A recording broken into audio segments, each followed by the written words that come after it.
Bonsoir, soyez les bienvenus dans 28 minutes. Merci de votre fidélité, bien sûr, comme tous les soirs. Et bonsoir, mes petits potes. Bonsoir, et pas Elisabeth. petits bottes. Bonsoir, Elisabeth. L'actualité en France, c'est la demande pressante de sécurité, un thème qui arrive en tête des exigences des Français à la veille des élections municipales du mois de mars prochain. Et pour le ministre de l'Intérieur, cela doit passer par l'élargissement des prérogatives de la police municipale. Oui, il y aura un avant et après pour les polices municipales, c'est le but, c'est une volonté forte des élus locaux, des associations d'élus, notamment de l'Association des maires de France et puis aussi du gouvernement, d'avoir des polices municipales qui voient leurs prérogatives élargies. Faut-il accroître le pouvoir de la police municipale en France au risque de dégrader les liens de proximité tissés avec les habitants, voire de créer une police à deux vitesses? Ce sera l'objet de notre débat avant qu'on vous retrouve à la fin de l'émission. Marie Bonisseau et Xavier Mauduit. Et on part à Dubaï. Drôle d'idée à Dubaï. Oui, Effectivement, drôle d'idée. Elisabeth, une rue pavée en or. Alors que l'or, vous le savez, atteint des niveaux records. Ça n'a jamais été aussi cher. Eh bien, cette rue nous conduit sur une histoire qui mène jusqu'à l'Eldorado. Ah ah, Marie? Un hommage ce soir, le monde du graphisme a perdu un de ses maîtres, le très minimaliste Jean Widmer, qui a fait plein de logos que vous allez reconnaître et qui a été le premier à faire les panneaux marrons qui bordent nos autoroutes françaises. À tout à l'heure, on va se régaler en les revoyant. Et pour commencer, place au mathématicien, neuroscientifique et professeur au Collège de France, Stanislas Dehaene, qui se pose une question vieille de 300 000 ans. Le propre de l'homme, Homo sapiens, est-ce la géométrie? En sus du rire, de la conscience et de la bosse des maths, bien sûr. Réponse avec le professeur Dehaene, tout de suite.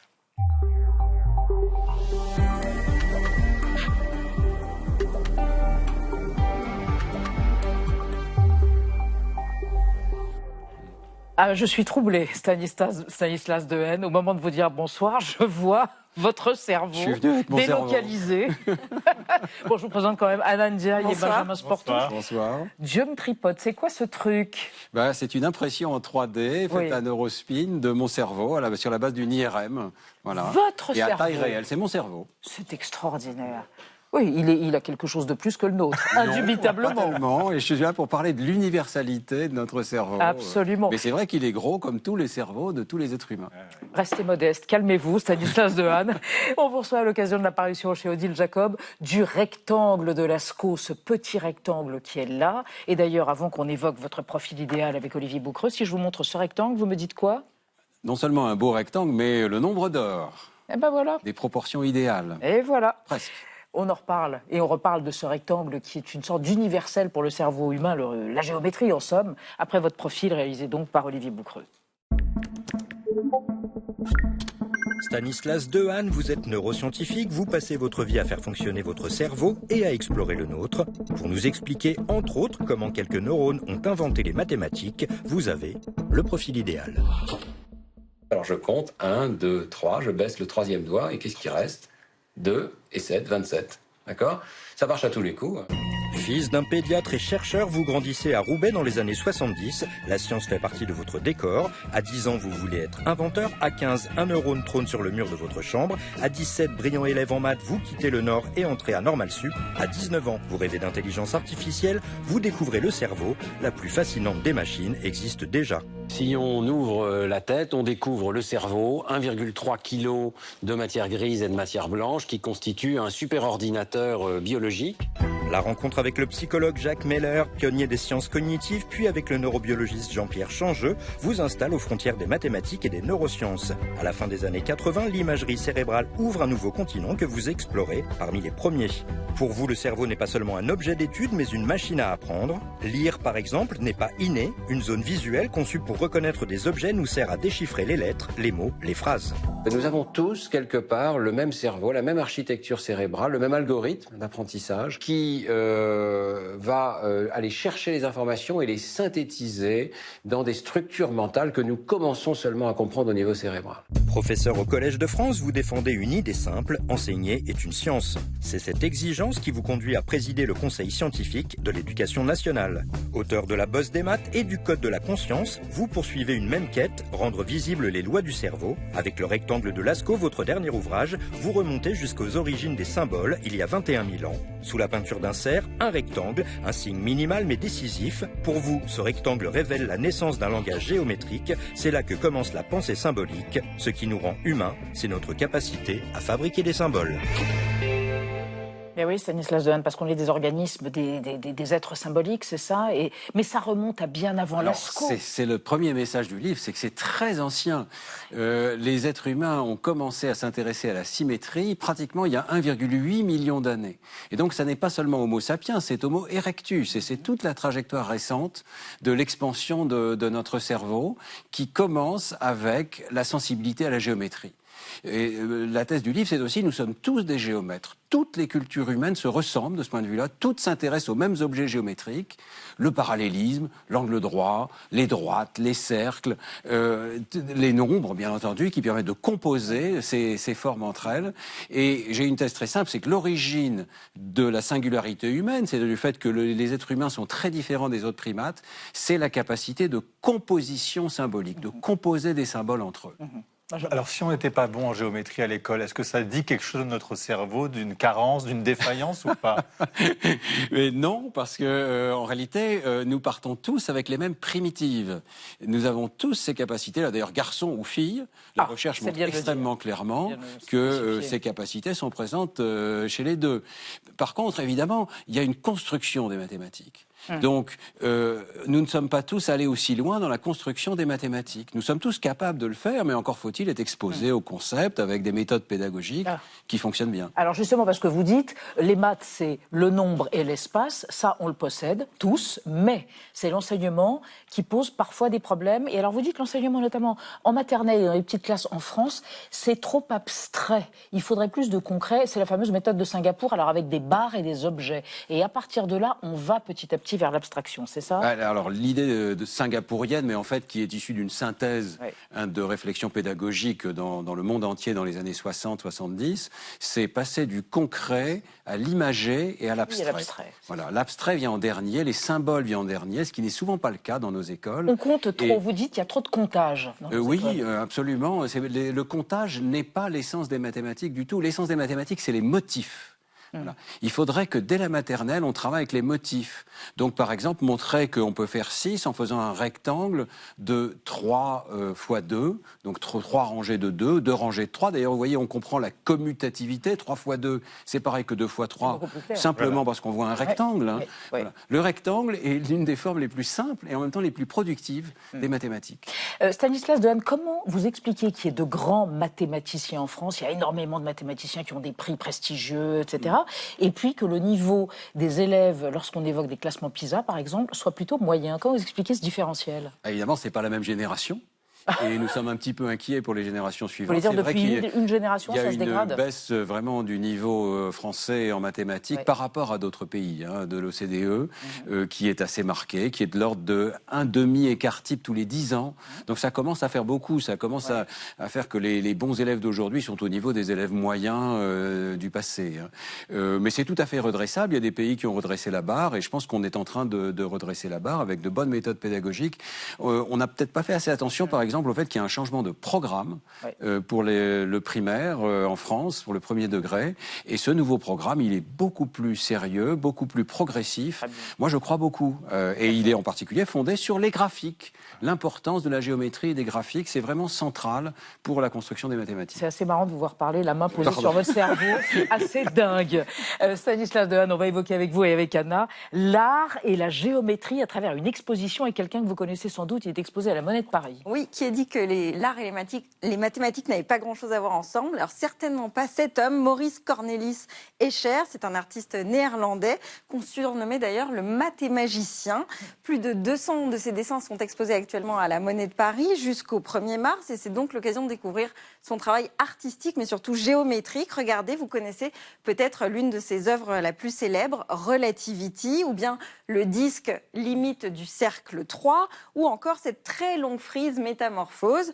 En tout cas, lui, il aimait les mathématiques, il se trouvait pas forcément très doué, mais ça ne l'a pas empêché pour autant, tout au long de sa carrière, de jouer avec les proportions, les symétries, les perspectives et de devenir l'un des grands maîtres en illusion optique. Et il a d'ailleurs été reconnu par des mathématiciens, des scientifiques, avant d'être reconnu par ses pairs artistes.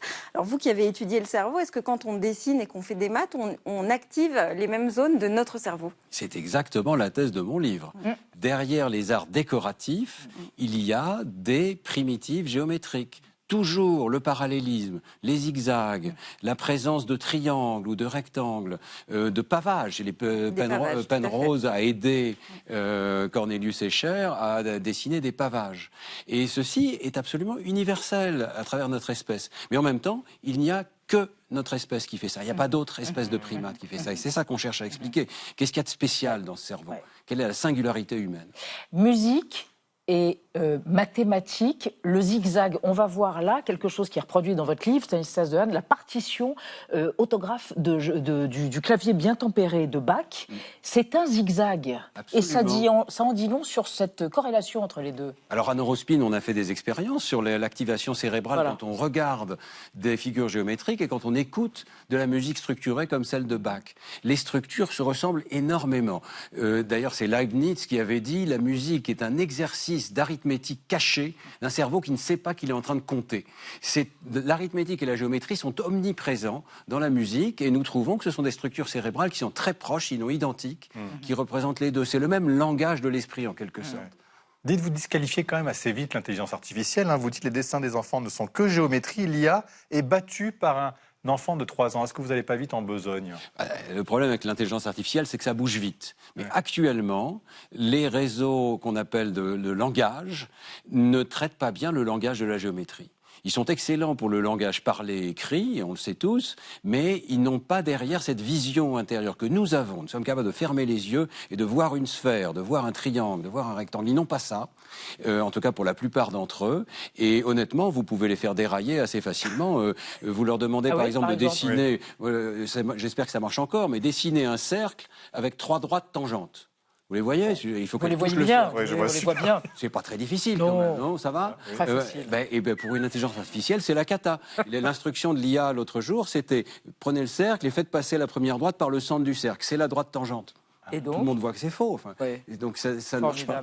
Pour l'instant, ça ne marche pas. Encore une dernière question, une question d'actualité. Il y a eu une interdiction qui a été décidée, interdiction des réseaux sociaux pour les moins de 15 ans. Qu'est-ce que vous pensez plus largement de l'effet sur l'attention des jeunes gens, des adolescents, l'effet des écrans et de l'addiction aux réseaux sociaux et aux écrans de manière plus générale? Il y a un grand problème de temps passé par les jeunes, effectivement, sur ces écrans et aussi de temps passé par les parents qui, du coup, n'interagissent pas suffisamment. Vous parlez de vous, là? Avec les enfants. Alors, moi, je suis grand-parent maintenant et je passe pas mal de temps avec mes petits-enfants. Mais, donc l'atomisation de l'attention, c'est quand même lié à ça. Le dialogue est fondamental pour le cerveau en développement, le dialogue linguistique et le jeu avec des objets matériels, les motifs. Pensez à tous ces jeux que nous avions dans notre enfance, jeux de cartes, jeux de plateau. La recherche a très clairement démontré qu'ils développent les aires du cerveau qui vont jouer un rôle clé en mathématiques plus tard. Donc la maternelle doit être un centre du jeu et on doit bien sûr oublier toute cette distraction et cet isolement qui est créé par les écrans.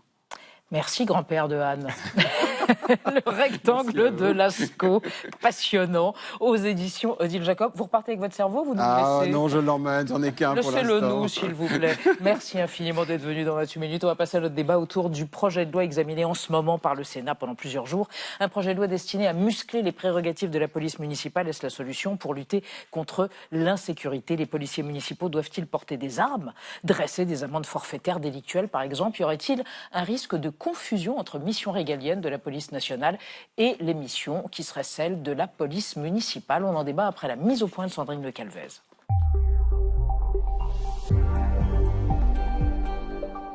Jusqu'à présent, Brest faisait figure d'exception, seule ville de plus de 100 000 habitants à ne pas avoir de police municipale. Mais s'il est réélu en mars prochain, le maire promet une brigade de 50 agents non armés. Pour 2 raisons. La première, c'est depuis un certain nombre d'années la disparition de la police de proximité, ce qui fait que la police nationale n'intervient plus sauf problème dans les quartiers. Et deuxièmement, la montée en puissance des problèmes de narcotrafic. La sécurité est un des enjeux des prochaines municipales. C'est même la priorité numéro 1 des Français, devant la fiscalité locale et l'accès aux soins, selon un sondage ELAB pour la Tribune dimanche. D'où l'intérêt porté aux policiers municipaux, de plus en plus nombreux. Incontournables pour patrouiller dans les rues, réguler la circulation ou lutter contre les nuisances sonores. Ils vont voir leur pouvoir renforcé par un nouveau projet de loi.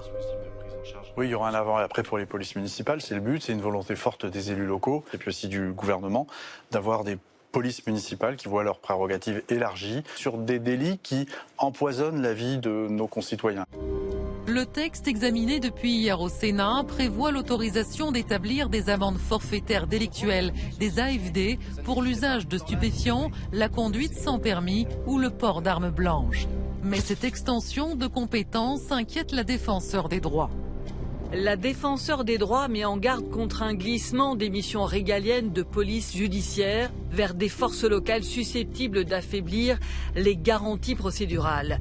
Elle plaide pour un renforcement du contrôle déontologique des policiers municipaux. Alors doit-on leur donner plus de pouvoir? Faut-il généraliser le port d'armes pour les policiers municipaux? Sont-ils devenus indispensables face au manque de moyens de la police nationale?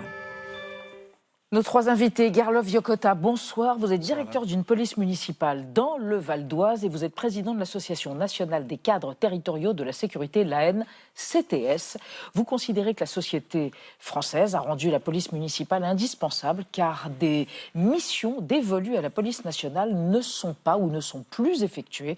Et vous ajoutez, il faut augmenter les effectifs et il faut vraisemblablement les armer. À côté de vous, Camille Polony, bonsoir. Vous êtes journaliste à Mediapart en charge des questions de police. Selon vous, le nombre d'agents et l'étendue de leur pouvoir varient beaucoup selon les territoires. Si on veut augmenter les effectifs, il y aura possiblement de fortes inégalités car ils dépendent des financements des villes. Et à côté de vous, Marie Lajus, bonsoir. Bonsoir. Vous êtes haut fonctionnaire, ancienne préfète et commissaire de police. Vous avez été la directrice de la prévention et de la protection de la ville de Paris. Selon vous, la police municipale n'est pas la seule option pour répondre à la forte demande de sécurité. Il y a aussi la médiation et d'autres services municipaux, on en reparlera, qui peuvent substituer ou compléter la police municipale. Et on démarre le débat avec la statistique du jour. Oui, le nombre de policiers municipaux est passé d'un effectif d'environ 20 000 à 28 160 en 10 ans entre 2013 et 2023, soit une hausse de 40%, dernier chiffre connu du ministère de l'Intérieur. Marie Lajus, comment expliquer un tel succès de ces polices municipales? L'augmentation de l'insécurité? En partie, peut-être aussi un recul ou un retrait des entités nationales, mais moi j'aurais envie de dézoomer un petit peu à une échelle historique plus large et de rappeler que historiquement la police municipale elle est première en France. Et que les institutions républicaines françaises, en progressant au 19e et au 20e siècle, ont amené à une étatisation de la police. Et le choix politique qui a été fait en France, sous la 3e et ensuite la 4e République, c'est de considérer que les questions de sécurité, qu'elles soient sûreté nationale, antiterrorisme, etc., ou de sécurité du quotidien, devaient être le fait de la police nationale, responsable du monopole légitime de la force et de la garantie du citoyen de sécurité de manière équitable sur le territoire. Et puis, au fil du temps, sont revenues des polices municipales dans les années 80-90 et encore plus depuis les années 2000, où elles ont doublé en fait depuis les années 2000, notamment le sentiment d'insécurité et encore une fois peut-être des moyens insuffisants pour la police nationale faisant le lit du développement des polices municipales. Concrètement, Garlov Yokota, quelle est la différence entre la police municipale et la police nationale en termes, un policier, en termes de formation, la durée de la formation? Comment ça se passe? Quelles sont les différences? Depuis 1999, c'est l'équivalent. Vous avez une formation de 6 mois pour les agents de catégorie C, les agents de terrain. Ouais. Pour les chefs de service, une formation de 9 mois, idem pour les directeurs. Ça, c'est police municipale. Hein. Voilà, ouais. Alors que c'est 10 mois pour la police nationale. Donc, si je puis me permettre, pour les policiers municipaux, c'est 6 mois en alternance. Oui, en 3 mois d'école et 3 mois de terrain. Et en police nationale, c'est 12 mois d'école et 12 mois de stage de terrain. Il y a du stage de terrain, oui, effectivement. Donc, alors, se rajoute l'armement. Parce que là, il n'y a pas de formation armement quand on est en formation police municipale. Ça se fait après, en fonction de la demande du maire, en fonction de sa doctrine. Et dans la police nationale, il y a une formation systématique. Systématiquement à l'école. D'accord. Camille Polony, sur les enjeux, c'est devenu, on va le voir dans le sondage ELAB qui a été fait par ELAB en janvier, c'est tout récent, c'est une préoccupation des Français pour leur vote. Pour 45% d'entre eux, ça vient devant la fiscalité locale, la sécurité et l'accès aux soins et la santé. On ne pensait pas, quand on a vu ce sondage, que c'était aussi haut. Et c'est ça qui explique aussi le développement des polices municipales, cette priorisation. Alors à Mediapart, on a coutume de dire qu'on ne commande et on ne commente pas de sondage, mais ce qui est sûr, c'est qu'en tout cas, la campagne des élections municipales qui arrive et qui est dans 6 semaines, elle est très tournée autour des enjeux de sécurité. Et la loi, évidemment, qui arrive au Sénat maintenant et qui est discutée en séance publique depuis hier, est un symbole de cette urgence à se prononcer pour les élus et à, j'allais dire, choisir dans quel modèle de police ils veulent adopter pour les temps à venir. Et d'ailleurs, Laurent Nunez, le ministre de l'Intérieur, l'a dit hier en ouverture des débats, il a dit espérer que finalement les échéances de sa loi collent aux échéances municipales et qu'elles soient peut-être même adoptées avant les élections municipales pour qu'ensuite elles puissent s'appliquer pendant toute la durée du prochain mandat des maires qui vont être élus en mars. Marie Lajusse, vous qui avez été commissaire de police, donc vous avez aussi été ancienne préfète, donc vous connaissez le territoire national. On dit qu'il y a des polices municipales à plusieurs vitesses, en fonction de leur dotation, ça dépend des mairies, en fonction aussi de leur localisation. On va voir, ça concerne beaucoup le sud de la France notamment. Absolument, et pour moi c'est là qu'est le cœur de la question et des débats politiques qui devraient avoir lieu peut-être plus sur ces sujets de répartition de moyens et d'inéquité que sur le thème de l'armement, des équipements ou des capacités juridiques des uns et des autres. Le vrai sujet, c'est celui du modèle de sécurité que nous voulons adopter dans ce pays. À l'heure actuelle, la police nationale est quand même extrêmement majoritaire. La police municipale, c'est à peine 10% des effectifs. C'est 150 000 policiers nationaux. Voilà, et 28 000 polices municipales. Et 100 000 gendarmes. Donc au total, la police municipale, c'est à peu près 10% des effectifs des forces de sécurité intérieure. Mais c'est surtout incroyablement inégalement répartis, à la fois numériquement, mais aussi qualitativement. C'est-à-dire que selon les territoires, on a des orientations de police municipale qui sont parfois très offensives. Donc là, on voit qu'il y en a énormément dans la région PACA, par exemple. Dans d'autres territoires beaucoup plus préventive, police de proximité, présence sur les marchés, etc. Donc on a des modèles de sécurité du quotidien qui sont le fondement de la garantie de sécurité du citoyen, qui sont extrêmement variables selon les territoires. Et ça, pour moi, ça pose un vrai sujet philosophique d'orientation nationale. Juste un mot sur cette répartition. Vous qui êtes à la tête de en fait, on voit bien que dans le Val d'Oise, précisément. Oui, c'est ça. Quel est votre ressenti ? La majorité des polices municipales, alors... Peut-être qu'effectivement qu'il n'y a que 4800 services et peut-être que ça ne correspond qu'à 10% du nombre d'effectifs et encore que 150 000 policiers nationaux, ça inclut les services actifs et les services non actifs. Toutefois, on est extrêmement visible sur les territoires.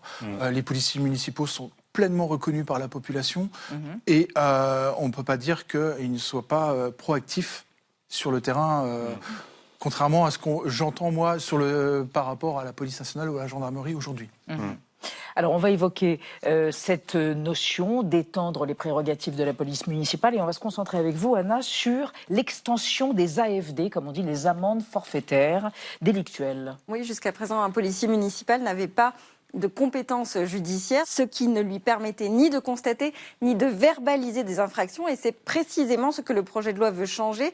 Hier, les sénateurs ont d'ailleurs élargi les compétences des policiers municipaux en leur permettant de dresser des AFD, des amendes forfaitaires délictuelles pour 16 infractions, alors qu'il n'y en avait que 9 dans la version initiale du projet en mai 2025.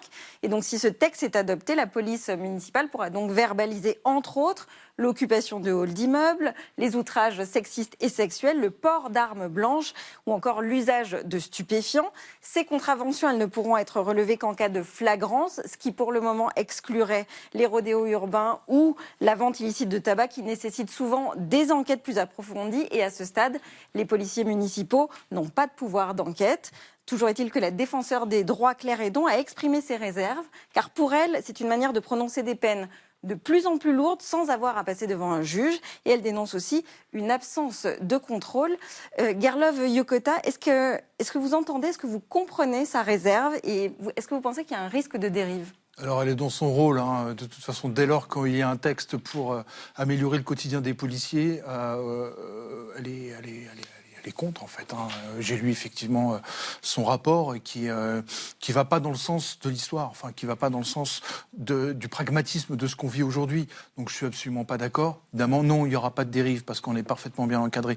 On est peut-être, nous, les polices municipales, une institution les plus surveillées, à la fois par le préfet, à la fois par le parquet, à la fois par les services internes aux mairies, et on est la voix du maire. Donc forcément, les maires font très attention à ce qu'on n'aille pas au-delà de ce qu'on pourrait faire pour ne pas le mettre politiquement en danger.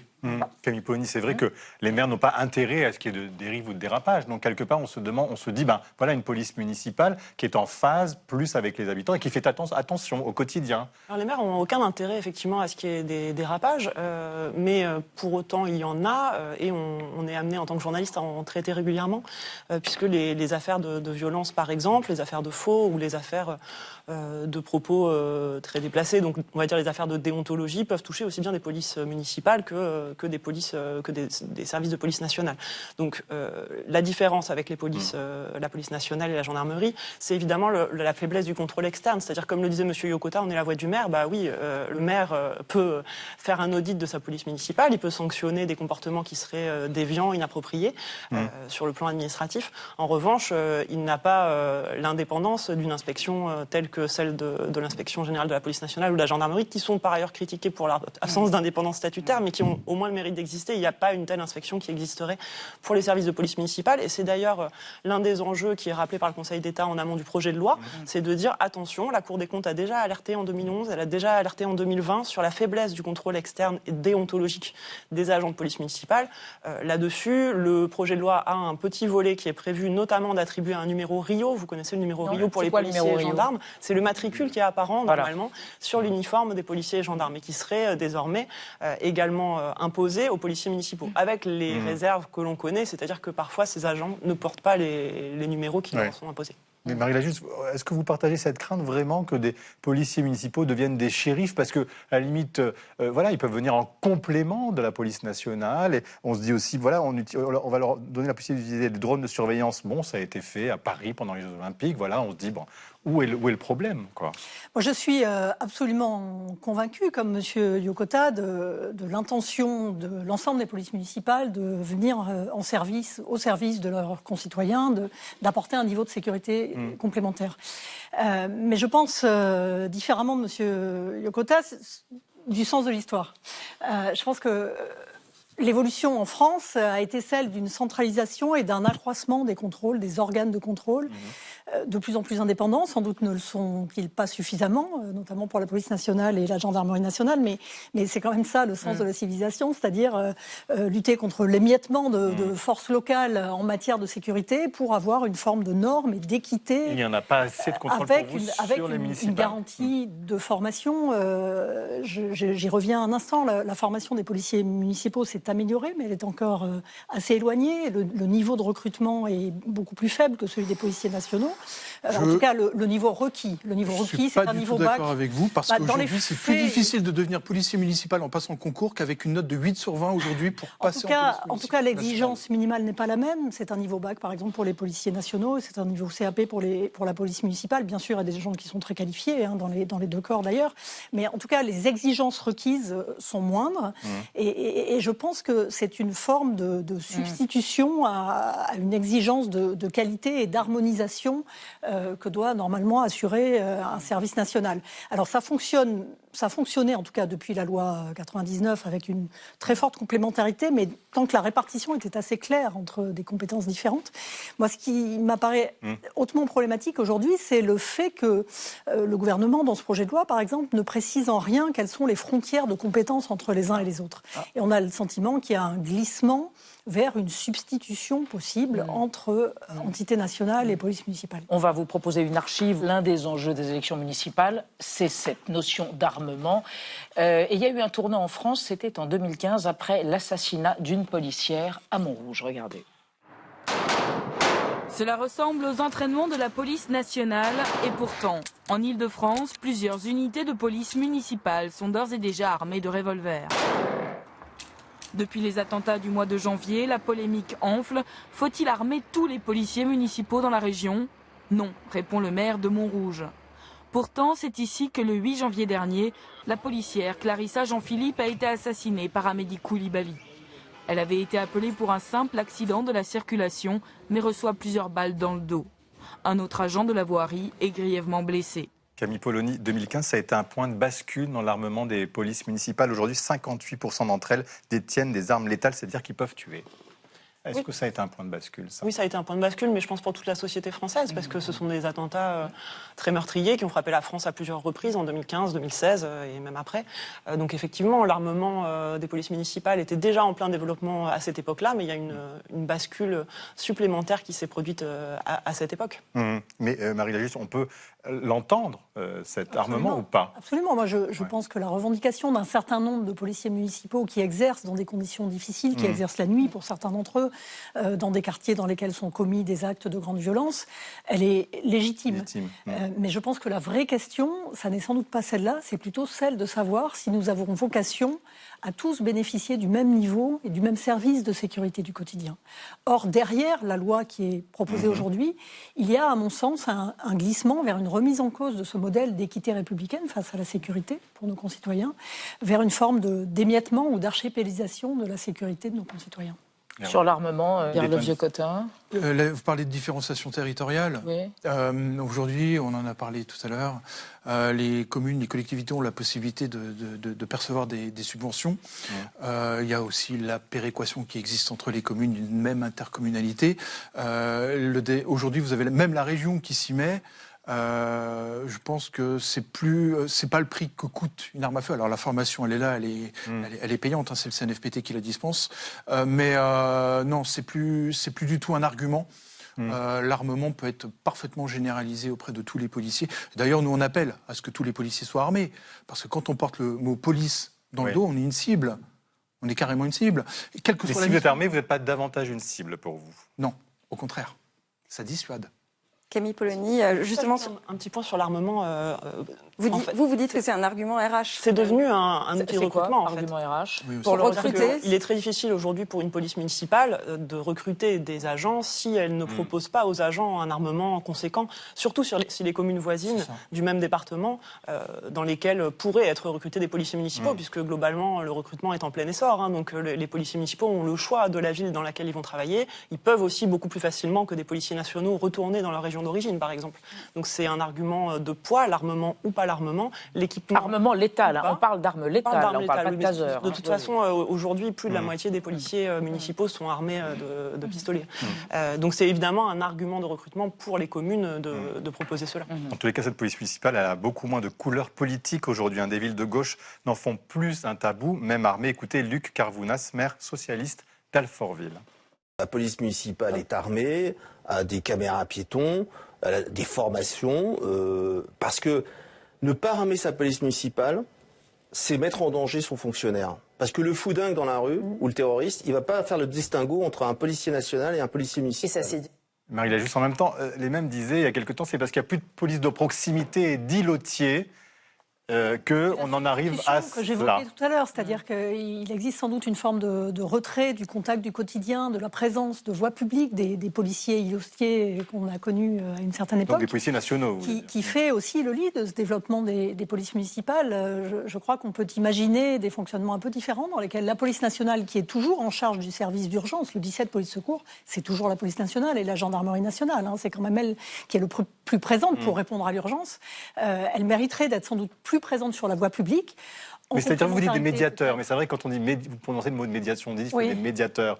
Mais en même temps, on dit, voilà, est-ce que c'est pas trop angélique aujourd'hui, vu l'état d'insécurité, le sentiment d'insécurité des Français ? Je crois que les réponses sécuritaires demandent à être réfléchies à de multiples niveaux. Je crois que la prévention est sans doute insuffisante et que la présence plus sécuritaire des polices nationales et municipales doit se rapprocher du terrain, se rapprocher du contact avec la population. Mais pour revenir à la question de l'armement, ça dépend de la mission que l'on souhaite faire effectuer aux polices municipales. Ce qu'on constate aujourd'hui, c'est des polices municipales qui vont de plus en plus assurer une mission de sécurité du quotidien en remplacement de la police nationale, ce qui m'apparaît tout de même très problématique. Pierre Le Vieux-Cotin n'est pas d'accord. Je ne suis pas d'accord, parce qu'aujourd'hui, la mission d'un policier municipal, c'est quoi ? C'est la police de proximité. C'est patrouiller, c'est aller dans les manifestations, c'est réguler les flux. Les terroristes, aujourd'hui, où est-ce qu'ils se dirigent ? quand ils veulent faire un maximum de dégâts, c'est là où il y a du monde. Et qui on retrouve en première ligne là où il y a du monde? Les policiers municipaux. On fait quoi? Policiers municipaux face... Vous savez, aujourd'hui, les attaques au couteau, c'est légion en France. Vous avez un meurtre et une tentative de meurtre, vous en avez 15 par jour aujourd'hui en France. Vous avez une agression physique, vous en avez une toutes les 3 minutes en France. Fait quoi le policier? Il attend, il regarde. Allô, police nationale, venez vite. Puis la population, comment elle réagit? Mais vous servez à quoi? Pourquoi on paye des impôts? Est-ce que vous avez pas l'impression que l'État se défausse, vous délègue cette responsabilité justement qu'il endossait avec la police nationale? C'est une réalité. Oui, c'est une réalité. Il y a moins de policiers aujourd'hui sur le terrain nationaux qu'il n'y en avait il y a 20 ans. Et le continuum de sécurité, du coup, il y a une certaine forme de rupture de continuum de sécurité, ce qui fait que la police municipale prend le relais. La nature a horreur du vide. Camille Polony. Ce qui est certain, c'est qu'il y a une forme de cercle vicieux et de surenchère, puisque et c'est ce qu'on voit dans les débats parlementaires depuis hier. Au Sénat. Au Sénat. En réalité, la gauche accuse le gouvernement de se désengager et de déserter le terrain. Et dit, nous, maires de gauche, élus de gauche, sommes obligés de développer notre police municipale pour pallier ce manque et pallier ce déficit qu'on observe depuis quelque temps. Et puis, du côté droit de l'échiquier politique, il y a une appétence pour la sécurité qui fait que plus on donne de prérogatives à la police municipale, plus les élus sont contents et sont satisfaits.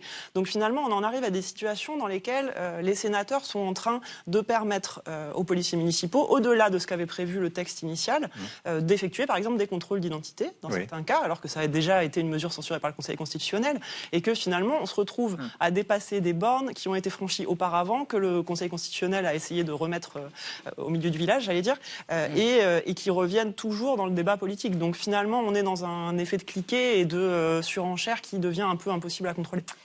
Écoutez, merci en tout cas à vous d'avoir témoigné et à vous d'avoir approfondi le débat et on verra ce que le Sénat décidera autour de ces questions. Merci encore d'avoir débattu.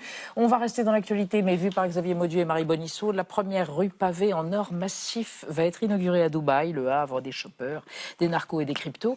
Et puis on évoquera la mort d'un illustre inconnu du grand public, le merveilleux Jean Widmer, créateur entre autres du logo Fulgurance géométrique, le logo du Centre Pompidou. Mais d'abord, le mot vedette du jour, c'est micro-don. C'est don qu'on vous suggère aimablement de faire lorsque vous payez avec votre carte bleue pour la bonne cause. C'est entendu. En cette période de Noël, il y a les micro-dons. L'entreprise Microdon. Le concept du micro-don. Qu'est-ce que ça veut dire? Exactement ce que ça dit. Merci de m'en dire un peu plus. Entendu. La vie secrète des mots vedettes. Micro-don, du grec micros, petit, et du latin donum, offrande, désigne une générosité contenue, quelques centimes ou euros. Et par antonomase, une entreprise sociale connue des clients des grandes enseignes pour leur demander d'arrondir leur facture à l'euro supérieur afin de financer une cause. 2025 a été un macro-succès pour le micro-don.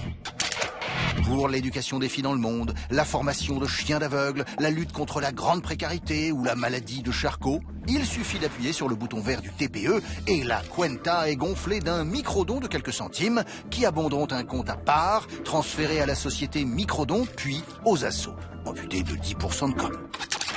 L'idée d'une charité de tiroir-caisse aurait traversé le fondateur de Microdon lors d'un trip au Mexique où la pratique du redondeo est courante.